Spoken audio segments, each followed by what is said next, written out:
Welcome back to the channel, everyone. Thank you for joining me on another very special episode. I got the good friend here, no other than Mr. Jordan Taylor. And we're going to see what he does and let him steal the show today. So, roll the intro.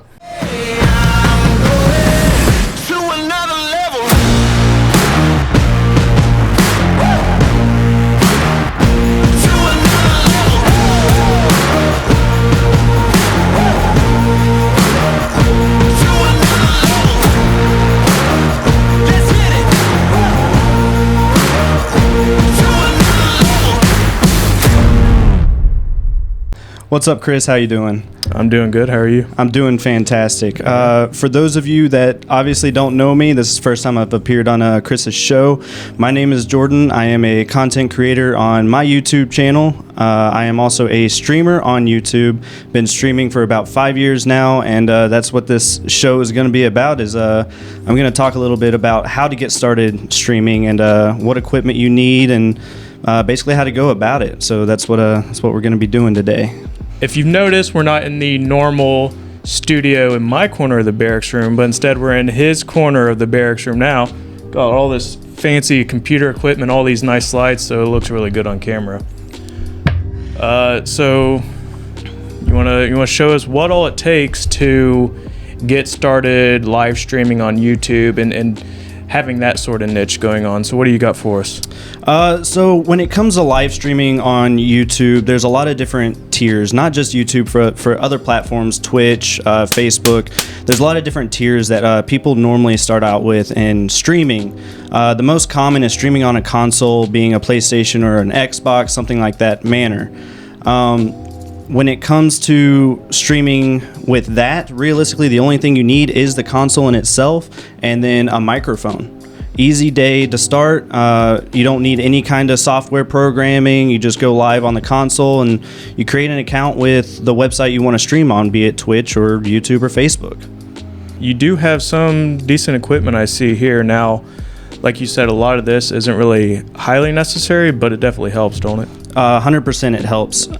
When you first start streaming, you have maybe a simple webcam or a microphone from your headset that you'll use to stream with, and then as you grow up in streaming career, you kind of start splurging a little bit and start buying better and better objects. The first thing I ended up buying once I got a little bit bigger in my streaming and content career was a new microphone. I was using the normal headset and I found that audio was a big issue for me, and it was more so as like people heard me crackling, or I was too loud or too low, whatever the means may be. So I decided the first thing I wanted to upgrade was my microphone, because audio is the best thing to do.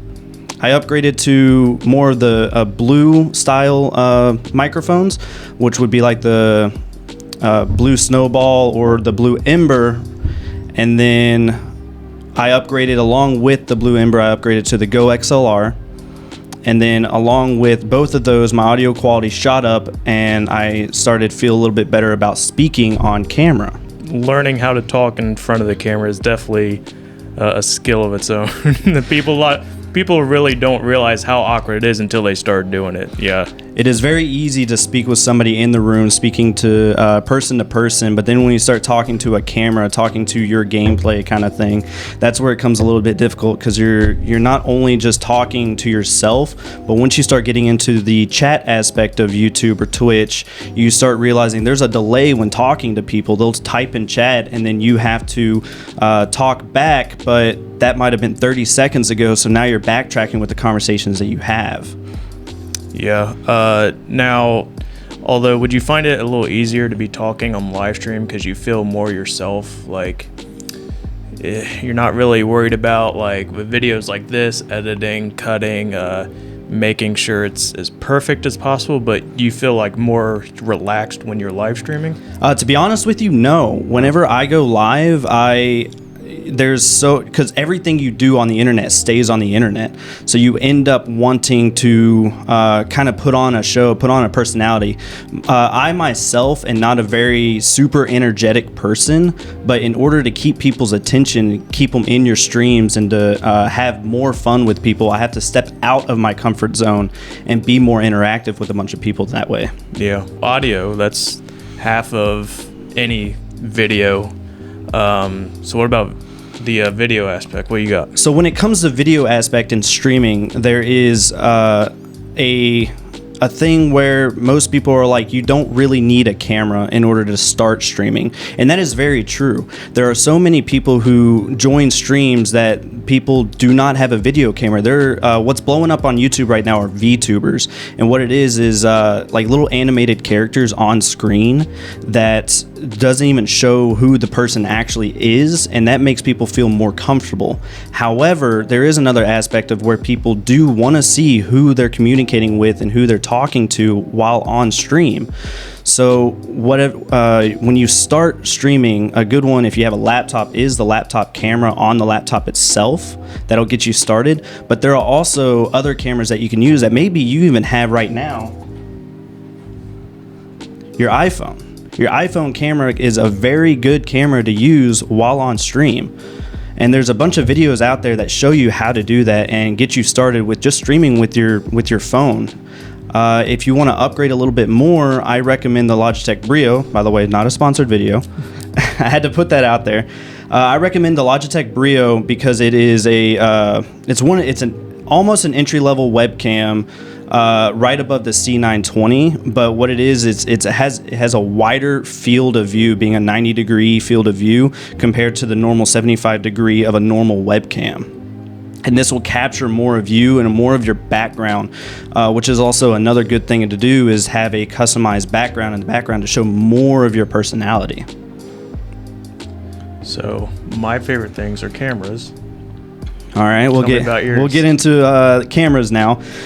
So after I started streaming a bit and I started saving up a little bit more money on my content, I decided to upgrade not to a webcam, but into an actual DSLR, being my Sony A5100. This is one of the most common first upgrades people get for video cameras and just their video quality in general. This was relatively cheap. I got it off of Amazon. I got the lens off of Amazon. They do come separate. They don't come in the same. But once I got the video camera, my whole life changed when it come to streaming, because the video quality with it changed, and it drew more people in with the visual quality. I got a bunch of comments in chat saying, I love your camera. They were able to see the background better than what they could have seen on a normal webcam, and it was an overall a great thing for it. When I bought the camera, one of the best aspects for it is the fact that this piece right here rotates up, which shows the video on it. So when you're speaking to a camera, I just hit my mic there, awesome. When you're speaking to a camera, it's bad practice to kind of look away from the camera and things like that. So it makes it a little bit easier when you have this rotated up to look at it, and you kind of have that, you can kind of glance at to see what you look like and what the whole picture looks like, and then kind of keep looking at the camera. Unfortunately, it's not Canon. Unfortunately, it's not Canon. I have been looking to get a Canon recently. Another downfall about having this specific camera is that if you're a streamer, it's fantastic. It works great as a video camera to hook up to your computer and stream directly to your computer. However, it doesn't have very good capabilities of, say, vlogging. So if you're a vlogging content creator or something like that, you could record with the camera itself, but there's no way to actually input a shotgun mount to it in order to set it up somewhere and then have the recording quality that way. You'll have to set up almost a whole studio in order to get the picture quality or the audio quality. We talked gear. Now, explain to everyone what you really have to do. What's the computer part, the computer aspects of getting started streaming? Okay, so like I stated before, you can use a console when streaming. A lot of people use consoles while streaming. However, you do need to create an account on whatever platform that you decide to stream on, be it Twitch, Facebook, or YouTube. I stream on YouTube and I make content on YouTube. So the first thing you need to do is head over to that site and create an account that you want to stream to. This is an account that everyone's going to see. They're going to click on it. They're going to see your page, and you're going to have to add more personality to it in order for people to keep it there. There's a lot of people who start out that they don't put the time into their page that they have, and it looks a lot of plain when doing it, that it just doesn't feel good for other people to come in and want to stay into that channel. Another thing that you'll need to do is you'll have to have a streaming software. The most common streaming software you need is OBS, which is Open Broadcast System. This is almost a fully customizable software that you have. You can get plugins for it to make it even more customizable. And doing so, you can create multiple video layouts, you can create multiple channels, you can create multiple scenes, everything that you want to be able to switch back and forth between multiple scenarios that you're going to be streaming in. How do you, give an example of your workflow.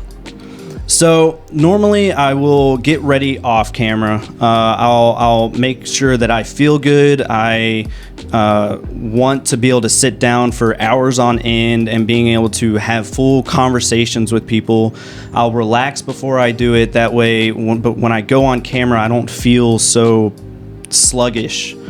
And then I'll sit down, I'll log in onto the account that I want to stream on, I'll open up OBS, I'll make sure that all my audio quality is working, my video quality is working, and I'll do a quick little test stream to be sure that everything is going okay. Then I will hit live on my streaming software and then just go about my day.